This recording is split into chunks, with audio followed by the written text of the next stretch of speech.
अभी मैं प्रश्नावली 4.2 को फिनिश करने जा रहे हैं। इससे पहले 4.1 है जो वीडियो अपलोड हो गया है, आप प्लेलिस्ट जाके चेक कीजिए, इसी वीडियो की डिस्क्रिप्शन में आप लिंक देख लीजिए। चलिए, मैं इसकी 4.2 के लिए मैं एक ही लाइन बोलना चाहूँगा कि अगर देखा जाए डिटर्मिनेंट में तो सबसे टफेस्ट में आपको 4.2 ही है। देखिए रहे सब कितना तामझाम किया है। तो एक बात मैं बताना चाहता हूँ कि यदि पहला क्वेश्चन आप सीख गए तो एनसीईआरटी का प्रश्न है बाबू, तो इसीलिए इसको अपना ही से एक बार बना लीजिएगा। दूसरा सीख गए तो दूसरा खुद, यानी खुद इस पे प्रैक्टिस कीजिए, क्योंकि हमको बहुत ज़्यादा बार इस सब क्वेश्चन पे प्रैक्टिस हो गया है तो हमें याद हो गया है। तो मैं आपको यही बताना चाहता हूँ कि इसमें कोई ज़्यादा कॉन्सेप्ट नहीं है, बस चीज़ों को देखिए और देखिए हो कैसा रहा है, उसके बाद इसको क्या कर लीजिए, प्रैक्टिस कीजिए, बहुत ज़्यादा प्रैक्टिस कीजिएगा, तब 4.2 पकड़ाएगा। उसके बाद सब इजी है, तो 4.2 ही में आपको जो भार पड़ेगा, उसके बाद भार है नहीं। तो चलिए क्वेश्चन नंबर हम यहाँ से 1 से स्टार्ट करते हैं, पहले पढ़ लीजिए। बिना प्रसरण किए सारणिकों के गुण धर्म का प्रयोग करना है आपको, करके निम्नलिखित को 1 से 5 तक को आपको क्या करना है, सिद्ध करके दिखाना है। क्वेश्चन नंबर 1 से 5 तक, तो ठीक है, हम पहला से स्टार्ट करते हैं। एलएचएस से चलेंगे और आरएचएस में आपका 0 है, ले आएंगे। तो हम लोग यहाँ से चलना शुरू करते हैं। तो क्वेश्चन नंबर फर्स्ट यहाँ पे दे दिए हैं सोल्यूशन, यहाँ एलएचएस। तो एलएचएस को हम क्या करते हैं, इसको उतार देते हैं, ठीक है। तो यहाँ से हम लोग चूंकि लिख देंगे कि एलएचएस में जो है आपका कितना है, तो देख लीजिए आपका एक्स है, ए है, फिर एक्स प्लस ए है, फिर उसके बाद है वाई, यहाँ से वाई है, फिर बी है और वाई प्लस बी है। फिर उसके बाद आगे देखा जाए तो आपका दिया है जेड है और उसके बाद सी है, फिर जेड प्लस सी है। चलिए हम आगे की ओर बढ़ते हैं। तो आपको एक पता होना चाहिए कि एक बोल सकते हैं कि डिटर्मिनेंट में एक एक प्रॉपर्टीज है कि अधिक कोई प्लस में जो चीज़ लिखा हुआ है आप उसको अलग अलग कर सकते हैं। तो जैसे देखिए हम इसको अलग अलग कर रहे हैं, तो x by z, A B C. अब यहाँ से एक्स बाई जेड हम लिख देते हैं, क्या कर देते हैं, एक्स बाई जेड, ये अलग हो गया। अब इसको प्लस के रूप में कर लीजिए क्योंकि प्लस वाला है, फिर यही बात के लिखिए और बी को अलग कर दीजिए, यानी इतना दूर सेम लिखाएगा, एक्स बाई जेड। फिर यहाँ से समझिएगा क्या है, ए बी सी, ये दोनों लाइन आपका सेम लिखा गया, यानी ए वाला यहाँ से यहाँ तक सेम लिखा गया। एक बार एक्स यहाँ से एक्स बाई जेड इसमें रख दिए, तभी ए बी सी उसमें रख देंगे, फिर यहाँ रख देंगे ए बी सी। इस प्रकार से हम लोग अलग कर लेते हैं। अब ध्यान दीजिए, यहाँ से एक गुण ये है कि जो भी सारणिक में दो गो यदि रो या कॉलम यदि समान हो जाता है तो उसका उस सारणिक का मान 0 हो जाता है। तो देखिए x by Z, x by Z, तो ई जो सारणिक है उसमें दो गो कॉलम क्या है, समान है, यानी C1 जो है उस C3 के बराबर है, ये कॉलम C1 जो है C3 के बराबर है, इसीलिए हम लोग कह सकते हैं इसका मान 0 हो जाएगा। प्लस इसमें देखिए C2 जो है C3 के बराबर है, यानी C1 C2 जो कॉलम है उस C3 के बराबर है, क्योंकि ए बी सी है, तो हम लोग कहेंगे C2 जो है बराबर है आपका C3 के, इसीलिए इधर भी आपका क्या आ जाएगा, 0। नहीं कह सकते हैं कि 0 और प्लस 0 आपका कितना गया, 0, और आपको 0 ही लाना था, देख लीजिए यहाँ पे। तो हम लोग कहेंगे कि RHS, यहाँ से RH लिख देंगे, RHS प्रूव्ड। बस आगे देखिए, तो यहाँ पे क्वेश्चन नंबर 2 है, तो हम इसको भी 2 को ही सोल्व अभी कर लेते हैं। तो यहाँ पे लिख देते हैं सोल्यूशन, बढ़िया से ध्यान देते रहिएगा। क्या है, क्वेश्चन नंबर 2 है और इसमें हम लोग सोल्यूशन कर रहे हैं। सोल्यूशन में हम लोग चलेंगे बाबू तो LHS से चलेंगे, LHS, और LHS में जो चीज़ दिया हुआ है यहाँ पे हम लिख रहे हैं। LHS में आपको दे दिया है, ध्यान देते रहिएगा।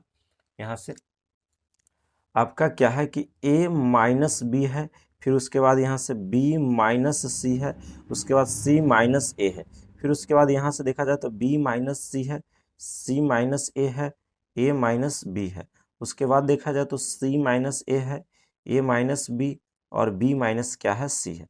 इसको आपको हल करके क्या ले आना है, 0। तो हम LHS से चल रहे हैं तो इधर वाला से मतलब है नहीं, इसको तो हम नहीं रखेंगे, आपको 0 लाना है। चलिए, तो इसमें आपको क्या करना है, इस क्वेश्चन को देखते ही आपको याद आना चाहिए कि हम यहाँ पे क्या कर रहे हैं कि C1 को चेंज कर रहे हैं, ऐसे मतलब चेंज समझ जाइएगा, और क्या करें कि C1 और C2 और C3 को जोड़ रहे हैं। क्यों जोड़ रहे हैं, एकदम 1 मिनट के अंदर में पता चलेगा। हम क्या करें कि C1 C2 C3 सबको जोड़ रहे हैं, तो जोड़ देते हैं। बढ़िया से एक बार ध्यान दीजिएगा, गौर से ध्यान दीजिएगा। तो आपको C1 तो है ही, a minus B, B minus C, C minus C, इसमें आपको क्या करना है, इसको भी जोड़ना है और इसको भी जोड़ना है। तो पहले हम इसको जोड़ लेते हैं, इसको जोड़ते हैं तो प्लस क्या हो जाएगा, b माइनस सी को जोड़ दिए, फिर इसको भी जोड़ना है तो जोड़ रहे हैं, देखिए c माइनस क्या ए जोड़ दिए, उसके बाद फिर इसको जोड़ दीजिए तो c यहाँ जोड़ना है c माइनस ए को, फिर इसको भी जोड़ना है तो जोड़िए a माइनस बी को, फिर उसके बाद क्या है कि इसमें जोड़ दीजिए, इसमें जोड़ना है a माइनस बी को, a माइनस बी, फिर इसको जोड़ना है, इसको जोड़ देना है इसमें b और माइनस सी। तो सबसे पहले हम c1 को चेंज किए, मतलब ये हुआ कि c1 इतना बड़ा हो गया, इस सब में c1 c2 c3 सब को जोड़ दिए। अब उसके बाद बचा हुआ चीज़ को आप लिख दीजिए। तब बचा हुआ यहाँ पे क्या है, b माइनस सी, बचा हुआ नहीं है मतलब इसमें सबको जोड़ दिए हैं तो इन दोनों के अपना बचा लिख देते हैं। यहाँ से b minus C, C minus ए माइनस बी। आपको ही पता होना चाहिए जो चेंज होता है, चेंज यहाँ c1 हो रहा है तो इसीलिए c1 इतना बड़ा हो गया, बाकी चेंज नहीं ना कर रहे हैं, बाकी तो ऐसा ही है तो बाकी को छोड़ रहे हैं हम। देखिए c माइनस ए है यहाँ पे, फिर a माइनस क्या है b है, फिर उसके बाद b माइनस क्या है c है, तो इसको सबको छोड़ दिए, चेंज हमको c1 चेंज हो गया, इतना बड़ा हो गया। चलिए अब यहाँ से गौर कीजिएगा, तो यहाँ से यहाँ b माइनस में है और ई बी आपका प्लस में है, कट गया। फिर उसके बाद देखिए ए प्लस में है, ए माइनस में है, कट गया। यहाँ पे सी प्लस में है, सी माइनस में है, कट गया। यानी कहने के मतलब जीरो आ गया, क्या आ गया, जीरो आ गया। इसी प्रकार सब एक दूसरे से देखिएगा तो कट जाएगा, आप काट लीजिएगा इसी प्रकार सब, सी एकरा से कट जाएगा प्लस माइनस, ए से ए कट जाएगा, बी से बी कट जाएगा, यानी इसमें भी सब जीरो आ गया। बाकी आप लिख दीजिए बी माइनस क्या है सी, सी माइनस ए माइनस क्या है बी, उसके बाद है आपका सी माइनस ए है, ए माइनस बी है, और बी माइनस क्या है आपका सी है। अब यहाँ से आपको प्रॉपर्टीज पढ़ना है क्योंकि आप लोग को कह रहा है गुण धर्म का प्रयोग, तो यहाँ पे आपका एक गुण धर्म ये है, प्रॉपर्टी ये है कि यदि कोई भी मैट्रिक्स में एक रो या एक कॉलम यदि जीरो हो जाता है तो उस डिटर्मिनेंट का मान, यानी उस मैट्रिक्स उस सारणी का मान हम लोग कह सकते हैं कि क्या हो जाएगा, जीरो। तो ई वाला कॉलम जो है पूरा जीरो हो गया है तो इसका मन में पूरा जीरो हो जाएगा, आप लोग पढ़े होंगे थ्योरी में। तो इसीलिए हम लोग कह सकते हैं इतना बराबर जीरो, और जीरो ही लाना था, RHS आ गया, हम लोग कहेंगे प्रूव्ड।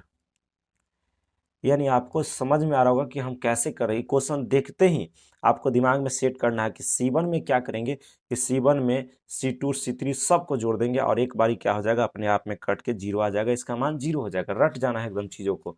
चलिए सबसे अलग आ गया क्वेश्चन नंबर, क्योंकि हम पहला ही बता रहे हैं प्रैक्टिस है इसमें, इसमें जितना अच्छा से प्रैक्टिस कीजिए उतना ही अच्छा आपका रहेगा। चलिए क्वेश्चन नंबर 3 का सोल्यूशन यहाँ पे देख लीजिए, आपका क्वेश्चन दे दिया है ना, इसको हम लिख देते हैं। LHS से चलते हैं, लाना जीरो है, LHS में देखा जाए बाबू तो आपका दिया है, बढ़िया से ध्यान दीजिए, तो आपका दिया है 2 है, 7 है, 65 है, उसके बाद 3 है, 8 है, 75 है, उसके बाद हम लोग कह सकते हैं कि 5 है, 9 है, 86 है। बस अब इसको हम लोग क्या करेंगे, हल करेंगे, कर लेते हैं, है ना। अब यहाँ से क्या करना है, थोड़ा सा क्वेश्चन देखते ही आपको दिमाग आना चाहिए, दिमाग खुल जाना चाहिए कि इसमें करना क्या है, आपको जीरो लाना है। तो आपको यहाँ से हल में ध्यान दीजिएगा, हम क्या कर रहे हैं, थोड़ा सा गौर से ध्यान दीजिए। 2 है, 3 है, 5 है, इसको नो छेड़छाड़, 7 है, 8 है, 9 है, 7 है, 8 है, 9 है, इसको छेड़छाड़ नहीं करें। इसको हम ऐसा कर रहे हैं, इसको ध्यान दीजिएगा, 63 और +2, देखिए फिर उसके बाद इसमें हम क्या कर रहे हैं, 72 और +3, उसके बाद फिर इसमें हम क्या कर रहे हैं, समझिएगा क्यों कर रहे हैं, आपको कुछ देरी के अंदर में समझ में आ जाएगा। हम इसको ऐसा कर सकते हैं, 81 और प्लस हम लोग क्या कर सकते हैं, 5 कर सकते हैं। इसमें तो कोई दिक्कत नहीं, इन दोनों को हम चुपचाप रख दिए हैं, इसको छेड़छाड़ किए हैं तो कुछ ना कुछ तो छेड़छाड़ होगा तभी तो बनेगा ना। ऐसा क्यों किए, तो अब तुरंत आपको पता चलेगा। हम बताए हैं कि आप जोड़ में मतलब अगर डिटर्मिनेंट है तो उसको योग के रूप में लिखा जा सकता है, मतलब ऐसे लिखा जा सकता है। बढ़िया से देखिएगा, 2 3 आपका 5, इसको नो छेड़छाड़, 7 8 9 छेड़छाड़ नहीं किए।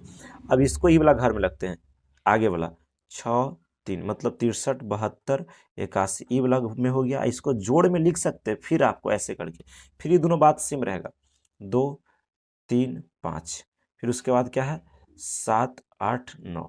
अब उधर वाला लिखिए, ई वाला तो पूरा रखा गया ई में, तो उस साइड वाला उधर लिख दीजिएगा, 2 यहाँ से 3 और 5। यहाँ से आपका क्या हो गया, तो बढ़िया से गौर से देखिएगा, यहाँ से ये हो गया कि ई वाला तो अभी कुछ नहीं, यहाँ पे देखिए, तो ये दोनों में अगर देखा जाए तो यहाँ से देखा जाए तो इसमें क्या है कि C1 जो है बराबर है किसका, C2 का, C3 का। ये कॉलम C1 जो है C3 का बराबर है, क्योंकि 2 2 3 3 5 5, और कोई भी डिटर्मिनेंट में यानी कोई भी सारणिक में दो गो अधिक कॉलम, सॉरी दो गो कॉलम या रो, तो दो गो कॉलम यदि बराबर हो जाता है तो उसका मान 0 हो जाता है, यानी कह सकते हैं कि इस डिटर्मिनेंट का मान क्या हो जाएगा, 0 हो जाएगा। चलिए इसमें काम कीजिए, 2 है, 3 है, 5 है। इसमें ध्यान दीजिए, 7 है, 8 है, उसके बाद 9 है। क्या इसको ऐसा कर सकते हैं, बढ़िया से ध्यान दीजिएगा, क्या हम लोग इसको ऐसा कर सकते हैं, 7 और गुना, है ना, 7 और गुना हम लोग क्या कर लेते हैं, 9 सत्ते 63 होता है, 9 सत्ते 63, तो 9 में हम लोग क्या किए, 7 से गुना। ऐसा क्यों करेंगे, अब ये वाला बड़वा मिलाना चाह रहा है। अब उसके बाद ध्यान दीजिए, फिर उसके बाद यहाँ से 8 में कर लेते हैं, समझिएगा, 8 में हम गुना कर लेते हैं, किससे कर ले, 9 से, तो 9 8 72 हो जाता है। फिर यहाँ 9 में हम 9 से गुना कर लेते हैं, तो 9 9 81 हो जाता है। नहीं देखिए, ये दोनों बात को सेम लिखा गया है, इसको हम यहाँ पे तोड़े हैं, बढ़िया से देख लीजिए, ठीक है। अब यहाँ से क्या है कि 9 9 9 पूरा में है, तो हम 9 को बाहर भी कर सकते हैं, कोई दिक्कत नहीं है। तो क्या हो गया, यहाँ पे बच जाएगा आपके पास 9 कॉमन हो गया, बाहर हो गया, नहीं 2 3 5 तो आपका रहेगा, 7 8 9 रहेगा, यहाँ से 9 बाहर आ गया तो 7 8 9 रहेगा। यहाँ तक तो दिक्कत नहीं है, और यहाँ प्लस 0 चलेगा क्योंकि इसका मनवा 0 है, तो फिर 0 लिखने की उतना ज़रूरत है नहीं। तो यहाँ से हम लोग कह सकते हैं कि 9। फिर देखिए कि यहाँ से इस C1 C2 जो है, C2 जो है C3 का बराबर आ गया, क्योंकि दोनों सेम है, और सेम रहता है तो उसका मान 0 हो जाता है, तो यहाँ से 0 हो जाएगा। हम लोग कह सकते हैं कि 9 में 0 प्लस 0 आपका 0 आ गया, यानी आपका LHS नहीं RHS आ गया। हम लोग प्रूफ लिख देंगे। चलिए नेक्स्ट क्वेश्चन पे हम लोग जिक्र करते हैं, आप देखते चलिए और स्क्रीनशॉट करते चलिए।